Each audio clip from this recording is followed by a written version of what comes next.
하박국 선지자의 질문과 응답인데 배경을 같이 읽어봅니다. 시작.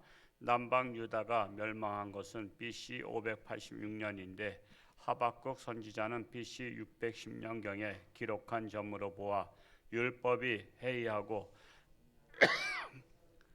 타락했을 때 하나님께서 하박국 선지자를 통해 심판을 선포하십니다. 하박국이 질문하고 응답받고 찬양하며 기록한 서신서입니다.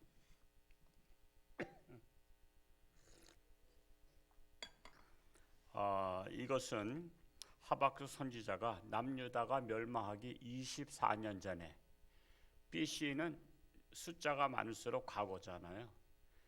AD는 숫자가 많을수록 현재고, 그래서 24년 전에 예언한 거예요. 그러니까 하나님의 예언은 24년 전에 24년 후를 내다보고 예언한 거예요. 아니라 또한 30년, 40년, 100년 후도 하나님은 예언하게 하시죠. 왜냐하면 인생의 모든 계획은요, 하나님의 계획 속에 있어요. 우리가 인생의 계획을 세우잖아요. 하루 시간표를 정해서 7시에는 아침 식사한다. 8시에 출근한다.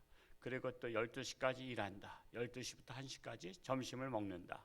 우리도 일상적인 계획표를 세우는 것처럼 하나님은 이 시대를 계획을 다 세워놓으셨어요. 24년 후에는 유다가 멸망한다. 그리고 또한 70년 후에는 유다가 바벨론 포로에서 돌아온다. 그러다가 또 이제 AD 1년에 예수님께서 이 땅에 오신다. 그리고 예수님께서 약 33세쯤 후에 이제 하늘나라 가셨는데 약 40년 후에 또 유다가 로마에 멸망당하게 되죠. 티투스 장군에 의해서 멸망합니다. 그러니까 40년 후에 또 멸망할 것도 다 예정되어 있어요. 그래서 우리가 장로교는 예정론을 믿어요.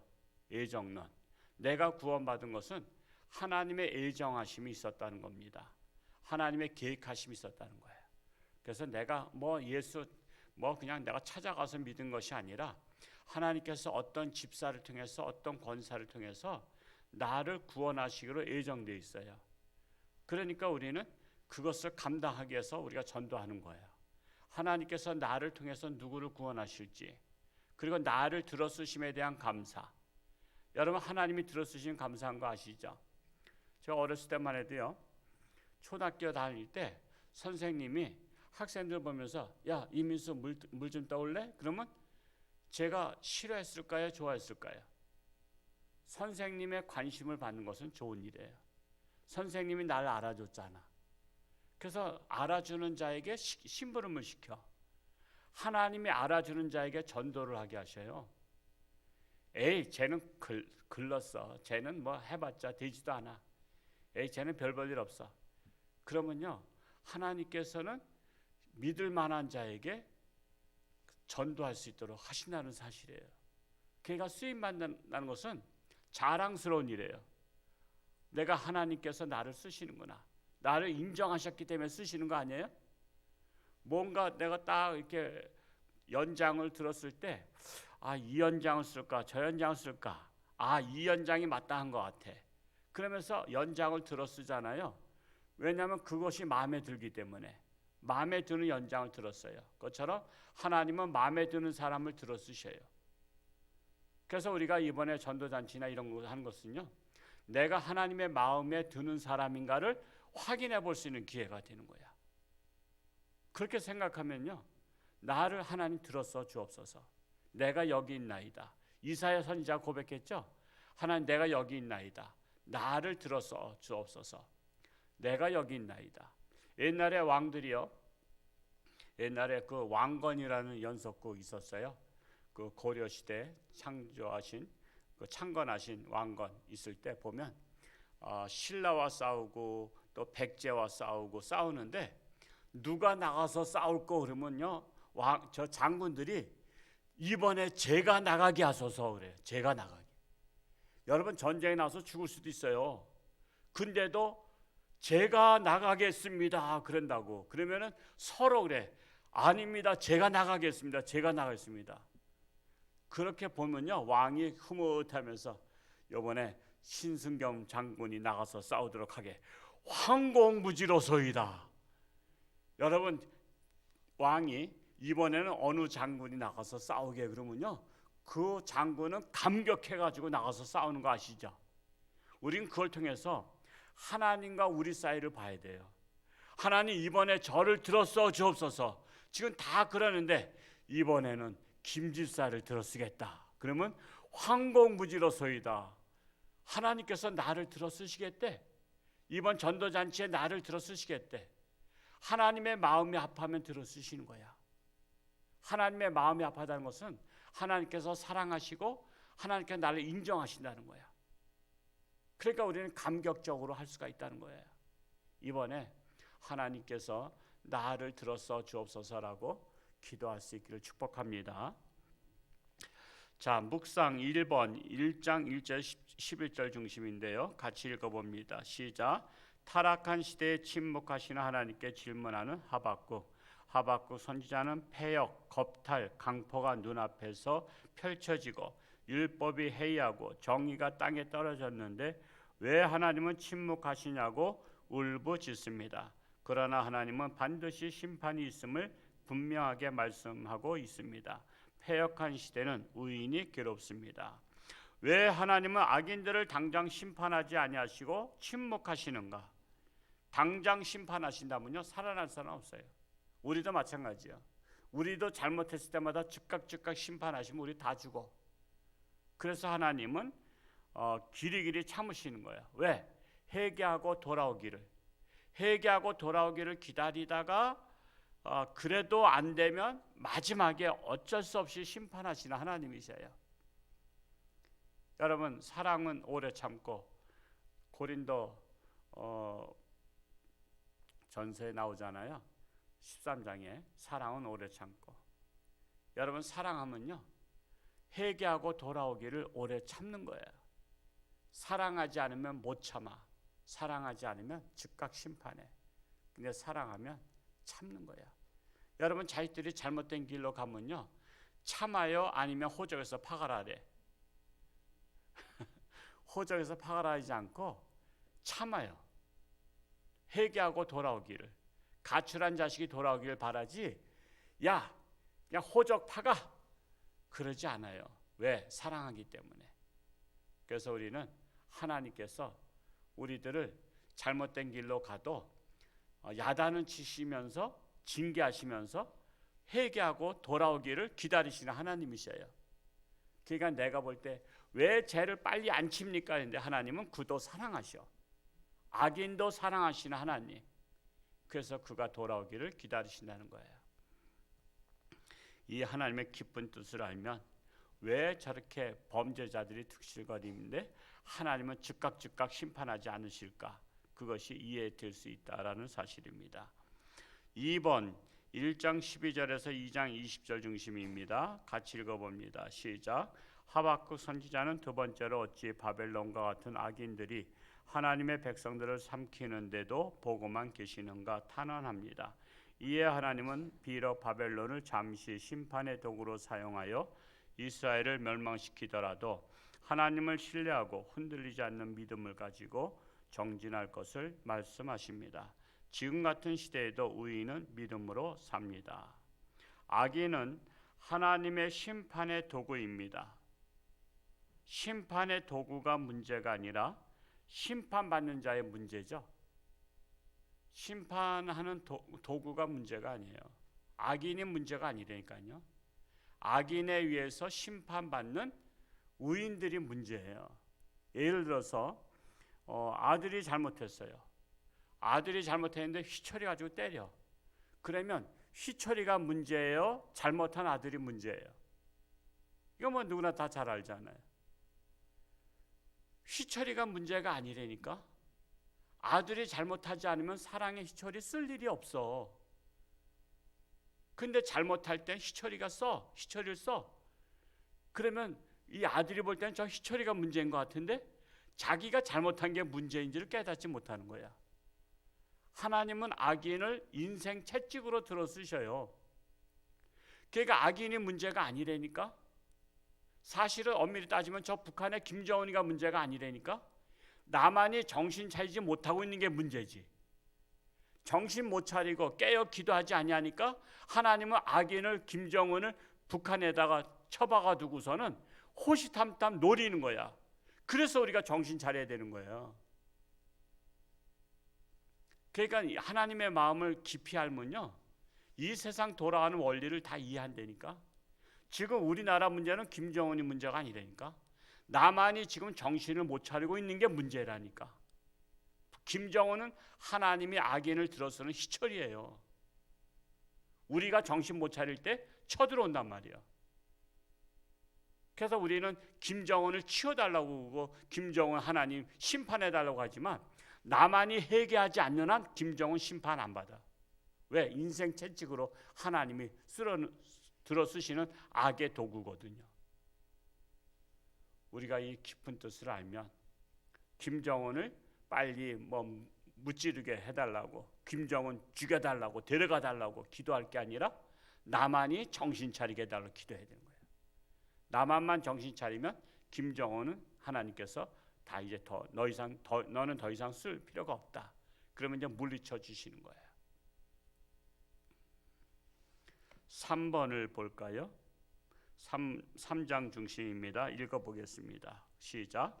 그럼에도 불구하고 하박국 선지자는 유다의 멸망에 대한 소식을 듣고 창자가 흔들리고 뼈가 썩는 고통을 당하지만 하나님을 찬양하고 있습니다. 어떻게 그런 상황에서 찬양할 수 있을까요? 그 찬양의 근거는 하나님입니다. 하나님 그 자체로 인하여 즐거워하고 구원해 주실 하나님으로 인하여 기뻐합니다. 나는 이런 믿음을 가지고 있습니까? 데살로니가전서 5장 18절에 보면 범사에 감사하라고 했죠. 어떤 상황에서도. 그러니까 우리 하나님 제대로 믿는 사람은요, 환난이 오거나 핍박이 오거나 때로는 망해도요, 감사할 수 있어야 돼요. 감사할 수. 그게 진짜 신앙이야. 진짜 신앙은 언제 알아볼 수 있냐면 시험이 올 때 알아볼 수 있어. 너 시험을 당해 죄짓지 말라. 오늘 찬송 불렀잖아요. 시험이 오면 알아. 학생들이요, 제가 공부 잘해요. 나도 공부 잘해요. 저는 다 선생님 말씀하신 다 알아요. 그래? 그러면 한번 시험 봐볼까? 그래서 시험을 봤어. 시험을 봤더니 빵점이야. 아니면 20점, 30점이야. 그러면 자기가 아무리 내가 공부 잘한다고 말해봤자 소용없죠. 시험 보면 아니까. 우리가 믿음이 좋다고 막 그냥 어느 집사님 믿음 좋은 것 같아. 근데 시험이 와보면 안 되니까. 시험이 왔을 때 범사에 감사하며 항상 기뻐하냐. 하나님을 찬양하냐. 하박국 선지자가 그거 아니에요. 시험이 왔는데도 하나님을 찬양해. 하나님으로 인하여 난 기뻐합니다. 오늘 우리가 본문 말씀 3장 읽었잖아요. 내가 아무리 아무것도 없을지라도 나는 하나님을 찬양합니다. 그게 진짜 믿음 좋은 거예요. 그게 100점이야. 그러니까 신앙 좋은 곳은 뭐 해봐야 한다? 시험이 와봐야 한다. 지금 코로나 시험인 거 아시죠? 코로나 시험에 지금 합격 못한 분들이 많아. 코로나 시험 때문에 지금 교회 못 나온 사람이 많아. 근데 카페는 잘 가. 카페 갔더니 바글바글해. 식당에는 잘 가. 와, 식당 잘 되는데 엄청 잘 되대요.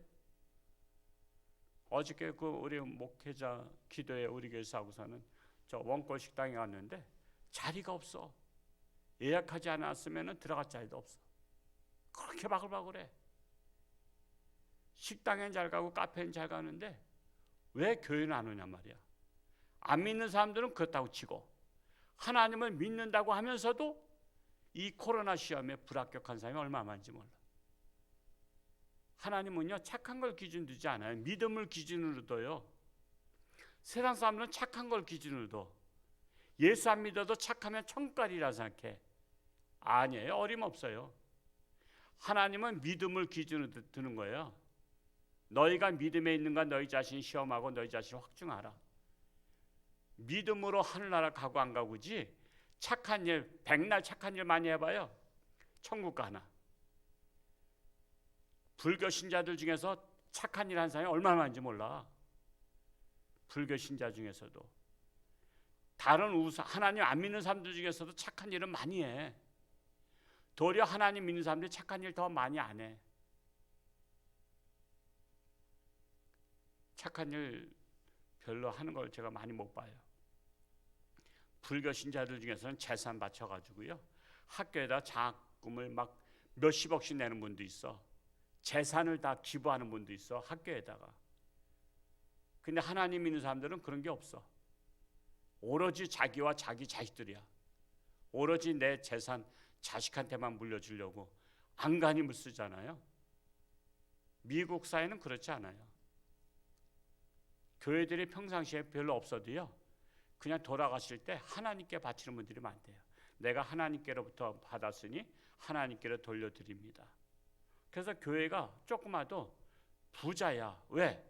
교회에다가 자기 재산 유산을 갖다 바치거든. 그러면서 돌아가셔.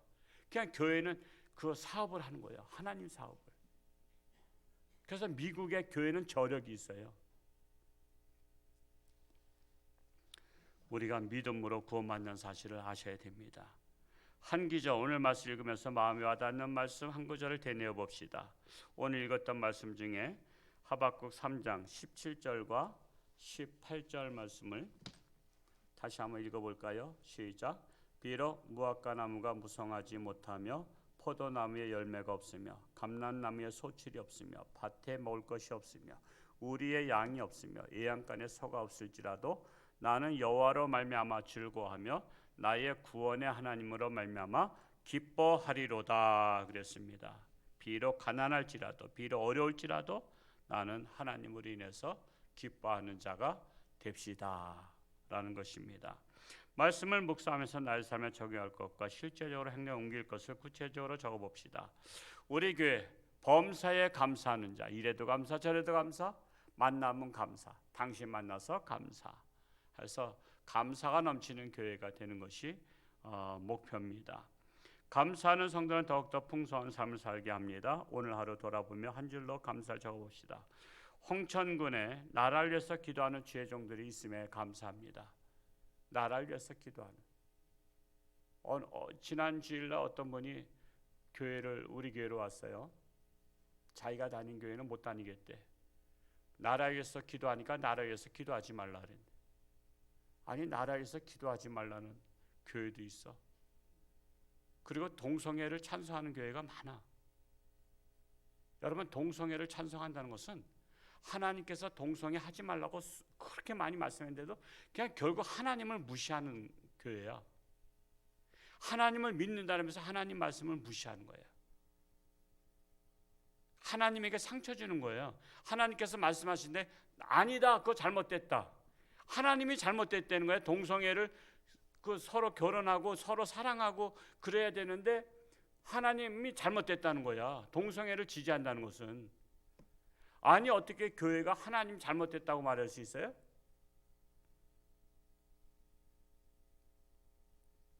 지금은 결혼관이 바뀌어졌어요. 여러분, 부부 생활도 부부가 하는 거지 다른 사람과 하면은 불륜이잖아요. 근데 이제 앞으로 동성애가 차별금지법이 이제 통과되면요, 사랑이라는 것은 관계도 사랑하는 사람과 하는 거래요. 사랑하는 사람과. 부부간에도 사랑하지 않으면 그것도 성폭행이 되는 거야. 그래서 고발한 사건도 있었죠. 부인이 하고 싶지 않은데 남편이 자기를 겁탈했대. 그래서 남편을 성폭행자로 고발한 사건도 있었어요. 그게 뭐냐 하면 사랑해야 관계를 한다는 거야. 그러니까 남편도 내가 사랑하지 않으면 관계 안 할 수 있고 이웃집 아저씨도 내가 사랑하면 관계할 수 있다는 거야. 그래서 유럽은 지금 성이 다 무너졌어요. 그냥 사랑하면 그냥 관계하는 거야. 당신 마음에 드는데? 그냥 길거리에 지나다니다가 하루 공원에서 대화하다 보니까 당신 마음에 들어. 오늘 같이 잠자자. 왜? 내가 사랑하는 마음이 생겼다 이거야. 그래서 저 유럽이나 이런 데 가면요, 사랑하면은 그냥 하룻밤 같이 지내. 결혼하려고 지내는 게 아니야. 우리 사랑하니까 육체적 사랑 나누자 이거야. 제가 옛날에 어렸을 때 우리나라 최초로 세계 여행했던 김참삼 씨, 그분의 책을 읽어보면서 세계 문화를 다 쓴 거예요. 야, 세상이 참 희한한 나라다. 어떻게 처음 만났는데 대한민국의 남자가 그 사람을 처음 보는 거야. 동양인을 처음 보는 거야. 참 당신 처음 보니까 이상하게 생겼다. 한번 나랑 오늘 한번 하룻밤 자보자. 성관계는 잘하는지 한번 자볼래? 그러면서 여자들이 그러는 거야. 그 정도로 유럽은 타락했어요. 그래서 이 동성애가 이제 되고 그러면 사랑하기 때문에 관계를 하는 거야. 이걸 교육으로 다 가르쳐. 너희들은 사랑하면 관계를 해도 돼. 근데 사랑하지 않으면 부부도 관계하면 안 되는 거야. 사랑하지 않는 관계는 부부도 성폭행이야.